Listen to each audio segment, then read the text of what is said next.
Okay, depende yan sa laki ng memory card na pinasok ninyo sa inyong dashcam at nakadepende rin yan kung gaano ninyo kalinaw na sinet yung inyong video. Aside dun sa kung yan ay single cam o dual cam o yung triple cam.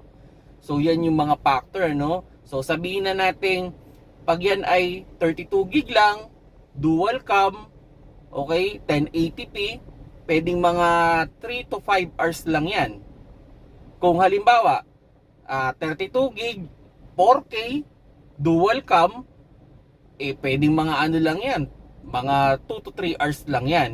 So, depende yan dun sa laki ng memory card ninyo at dun sa linaw ng video. Ako, personally, kung ano yung maximum na kaya ng dashcam. Kasi note natin, hindi lahat ng dashcam kayang mag-hold ng mas malalaking memory card. Yung iba hanggang 32 gig lang, yung iba hanggang 64 lang, yung iba 128. So check niyo yung owner's manual ng inyong dashcam kung gaano ba kalaking memory card yung kaya niyang i-hold.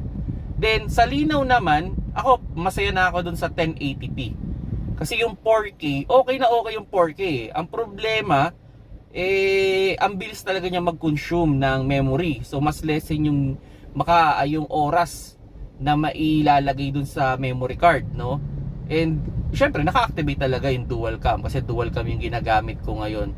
So yun mga paps, no, kung sakali man na kayo ay bibili ng dashcam, priority nyo syempre yung linaw, especially during the night, and yung laki nung memory card na kaya niyang i-hold, okay, o yung compatible sa kanya.